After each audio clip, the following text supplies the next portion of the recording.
Como bien dices, hoy voy a presentar pues, un trabajo que hemos realizado recientemente que aborda el reconocimiento de lugares como modalidad cruzada de sensor entre cámaras fisheye y sensores LiDAR. Esta presentación tiene 4 puntos principalmente.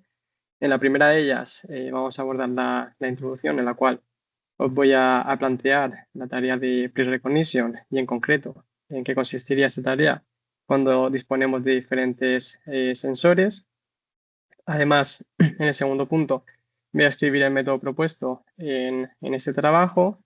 Posteriormente, voy a realizar una explicación sobre los detalles de implementación del método. Y por último, vamos a discutir los resultados. Pues bien, un robot móvil debe ser capaz de percibir el entorno que le rodea a través de las lecturas de los propios sensores que lleva equipado el robot. Además, debería ser capaz de estimar la posición en la que se encuentra dentro de un mapa previamente capturado o capturado de manera simultánea. Además, por otro lado, debería ser capaz de establecer trayectorias para pasar de un punto A un punto B dentro del mapa previamente obtenido. Y por último, debería de comandar aquellas secuencias de control a los motores para seguir esa trayectoria previamente definida. Pues bien, dentro de las posibles tareas que debe realizar un robot móvil, nosotros nos centramos en la tarea de localización, que básicamente consiste en resolver la pregunta de dónde estamos.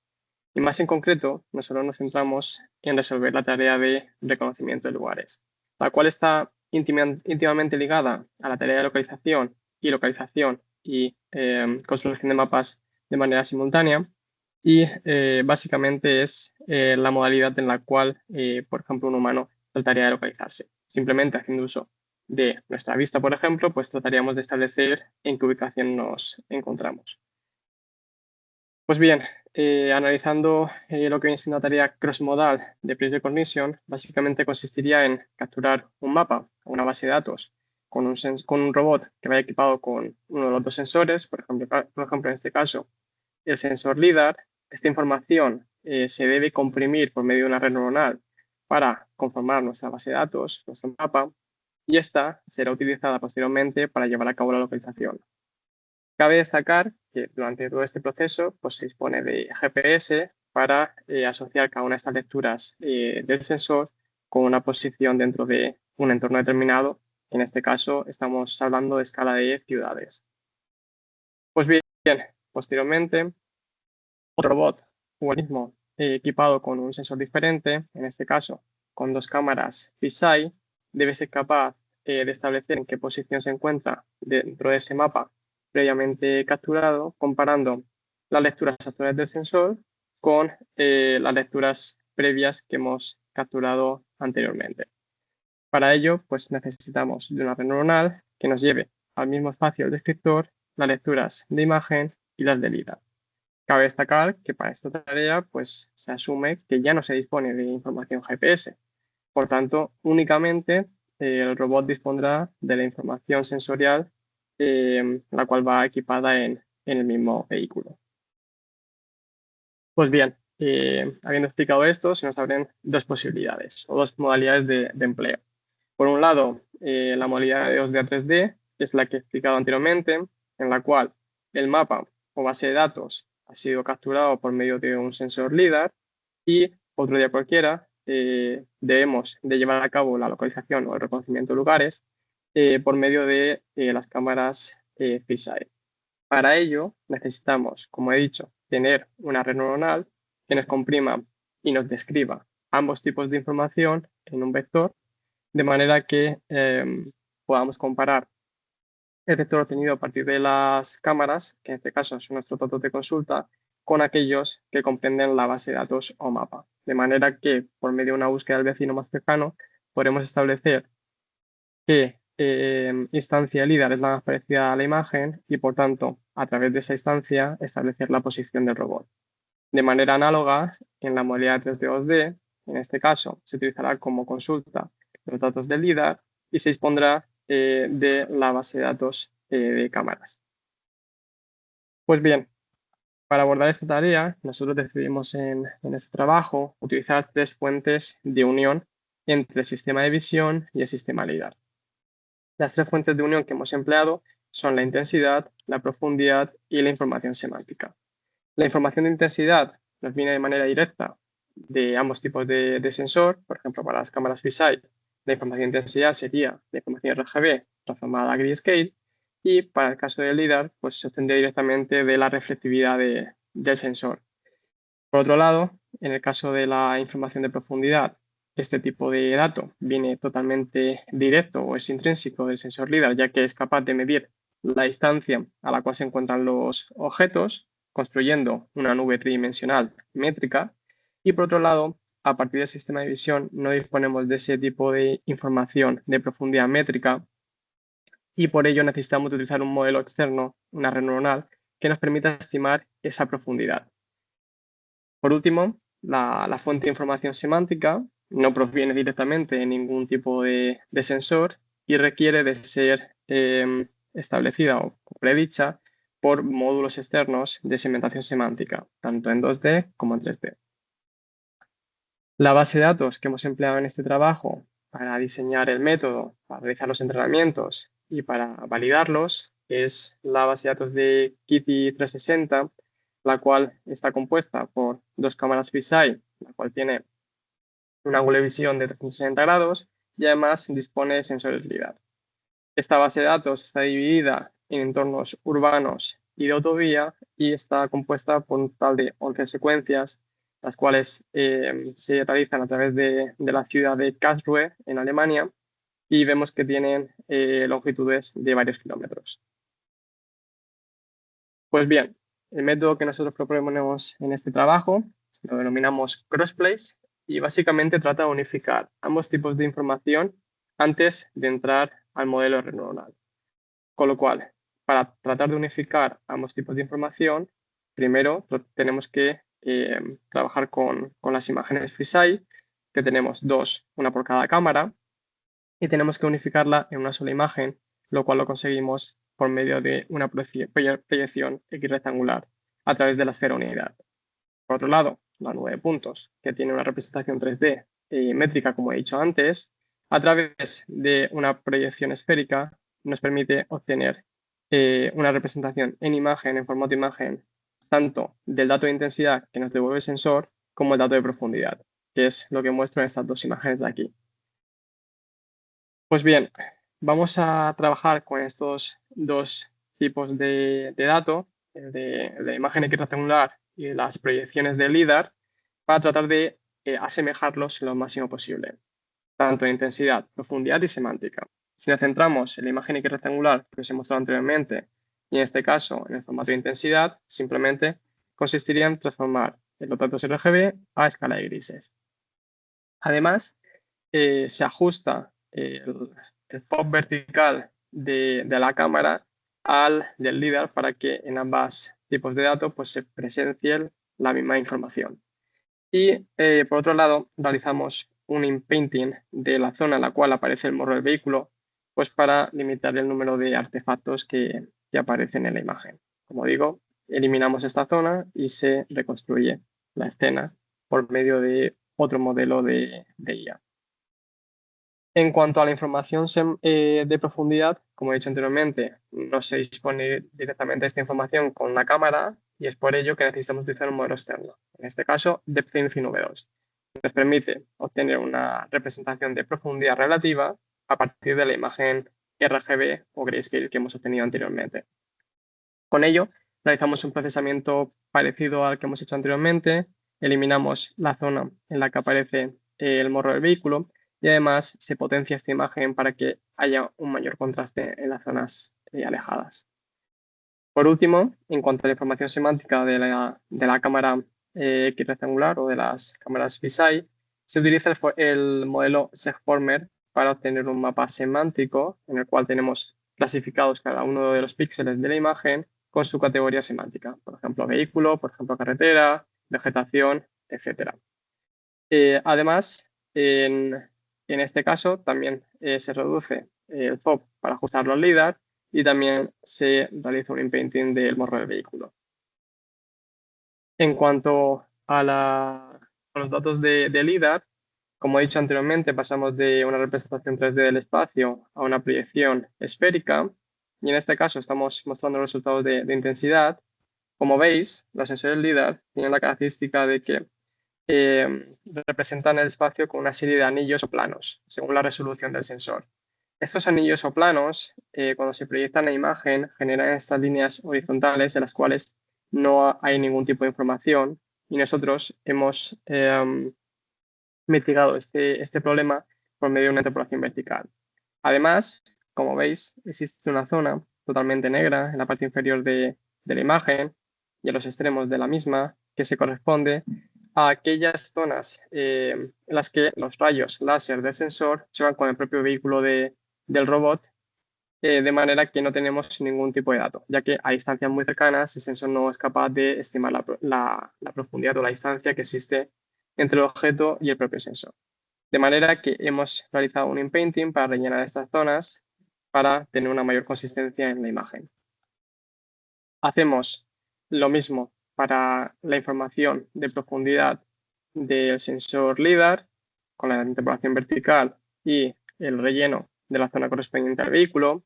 Y por último, en cuanto a la información semántica, en el caso del LiDAR tampoco se dispone de manera natural de este tipo de información y necesitamos estimarlo con otro modelo.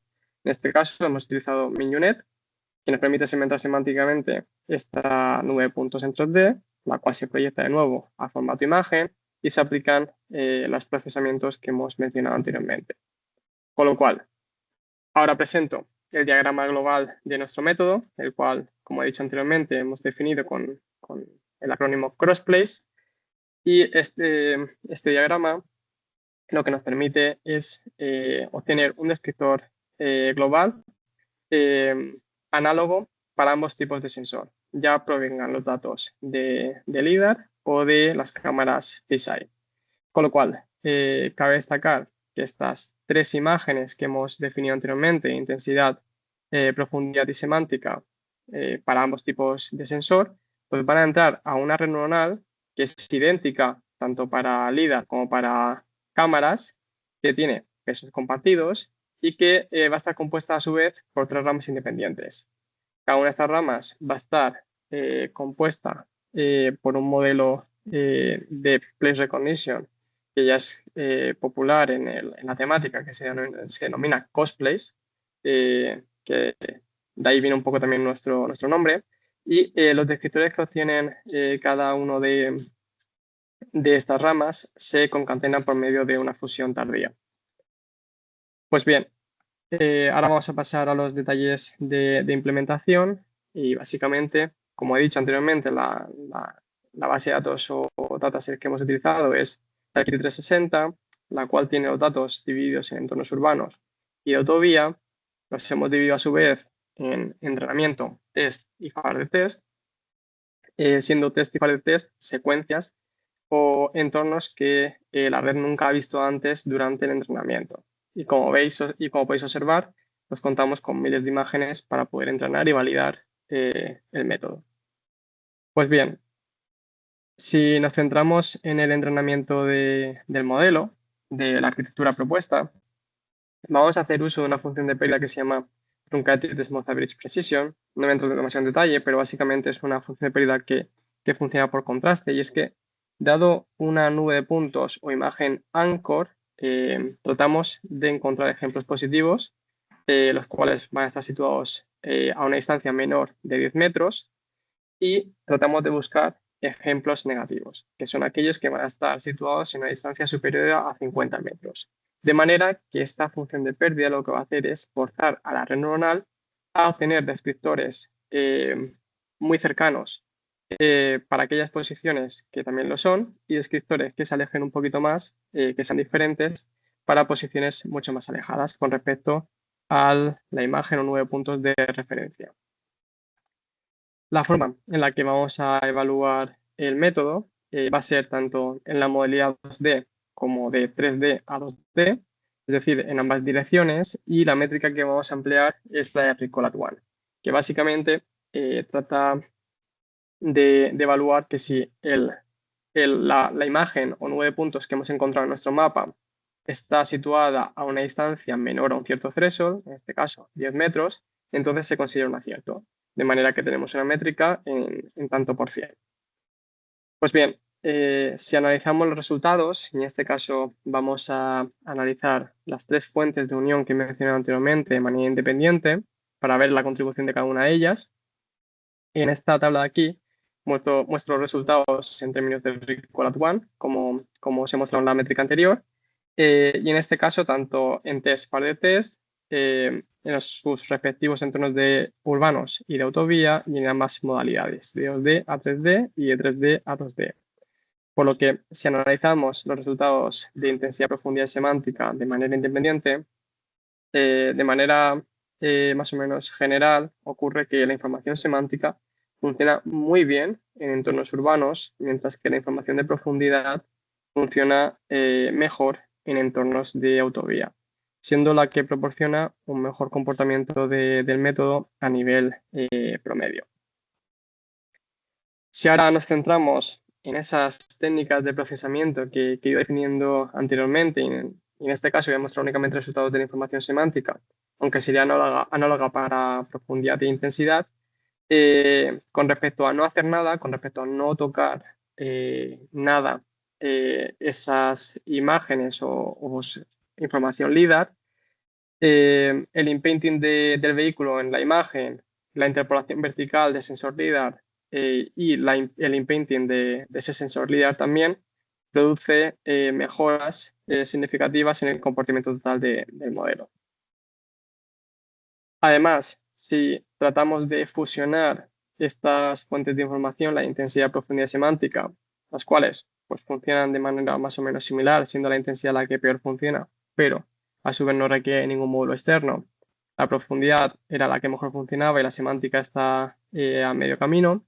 Si tratamos de fusionar estas tres fuentes de información, tanto por una fusión temprana o bien una fusión tardía, es la fusión tardía por medio de la concatenación lo que mejores resultados nos conlleva. Esto es lo que básicamente os he mostrado en el diagrama anterior. Y si pasamos ahora a una comparación del método que nosotros proponemos con respecto al estado del arte, pues cabe destacar primero que el estado del arte únicamente evalúa la modalidad de 2D a 3D, mientras que nosotros hacemos ambas. Pero bueno, para poder compararnos en este caso, pues únicamente nos hemos centrado en esta dirección y en este caso pues estoy mostrando un gráfico de barras en el que se muestra la misma métrica que hemos hablado anteriormente, el recall at one, y se muestran resultados tanto para nuestro método, Crossplace, como para otros métodos de estado del arte, Saliency, Aspherical y LeapLog. Por otro lado, cabe destacar que las columnas que tienen una tonalidad azul se corresponden a entornos urbanos y las columnas que tienen una tonalidad verde se corresponden a entornos de autovía, siendo la columna que tiene un tono grisáceo la que conlleva el promedio de las cuatro anteriores. Pues bien, si nos centramos en los entornos urbanos, lo que ocurre es que nuestro método funciona bastante mejor que aquellos que han sido propuestos anteriormente en el estado del arte. Pero es que, aún más, si nos centramos únicamente en autovía, nuestro método funciona drásticamente mejor que aquellos que han sido propuestos con anterioridad. Ahora bien, si nos centramos en resultados cualitativos, por ejemplo, en este caso estoy en una secuencia urbana y en la modalidad de 2D a 3D, es decir, que parto de una imagen fisheye y trato de localizarme en un mapa de LiDAR. Aquí estoy mostrando la imagen query, es decir, con la cual trato de localizarme con una cruz roja. También muestro con un anillo verde aquella que es más cercana en el mapa, es decir, la que debería ser mi predicción ideal. Y por otro lado, represento con un puntito amarillo aquella que encuentro. Con lo cual, debería de ocurrir que siempre esté el puntito amarillo dentro del anillo verde. Si me centro en un ejemplo concreto, por ejemplo en este de aquí, podemos observar que la información semántica de la imagen RGB, pasada a grayscale, difiere ligeramente de la información semántica que se ha obtenido de la proyección de LiDAR. En concreto, vemos cómo el suelo está segmentado de manera distinta, pero a pesar de ello, nuestro circuito amarillo está dentro del anillo verde. Quiere decir que hemos estimado de manera correcta la posición del vehículo. Además, si me centro en un entorno de autovía, el cual era más desafiante, en este caso en la modalidad de 3D a 2D, es decir, que parto de una imagen o de un dato de LiDAR y me quiero localizar en un mapa de imágenes, pues bien, la tarea es un pelín más desafiante, ¿vale? Y en este caso, por ejemplo, me voy a centrar en un caso de error en el cual mi predicción está bastante alejada de la posición real del robot.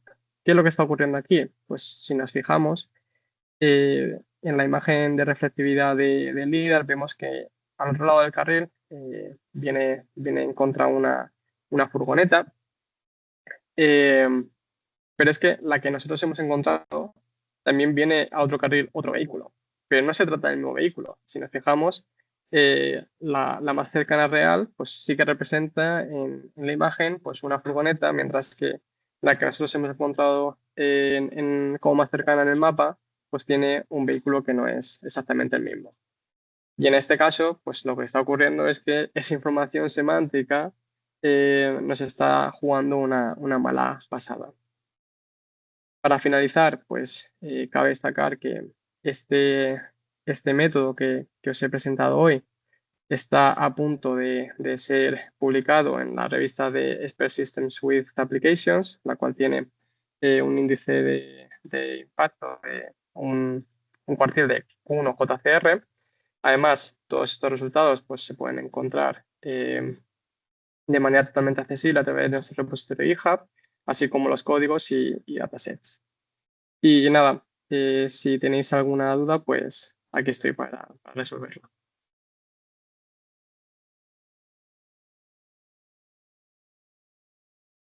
Muchas gracias, Juanjo. Bueno, abrimos también turno de preguntas.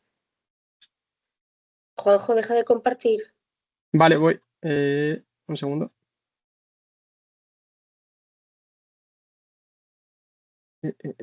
Ahora.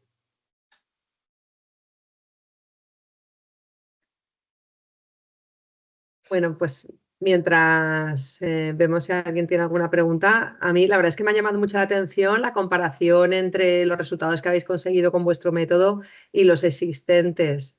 Entiendo que estos sistemas existentes con cámaras fisheye es lo que están utilizando actualmente en los coches autónomos, ¿verdad?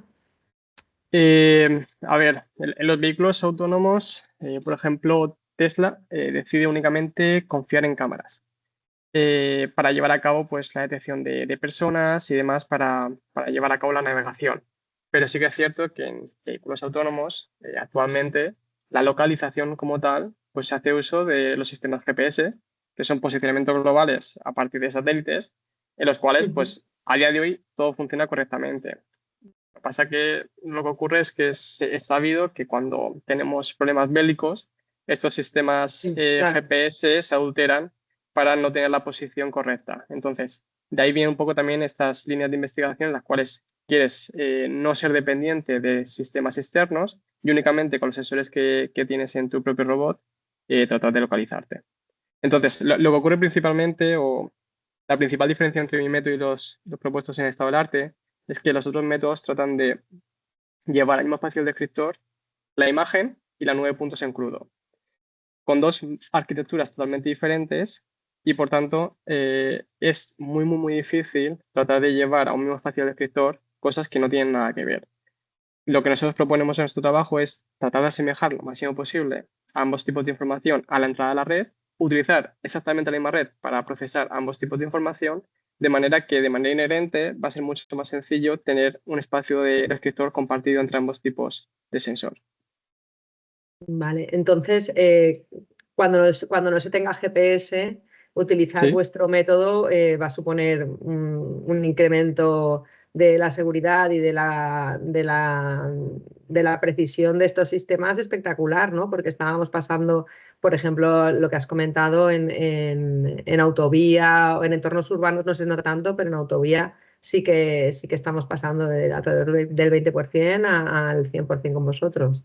Sí, la única limitación de este tipo de métodos, siendo sincero, es que necesitas tener un mapa.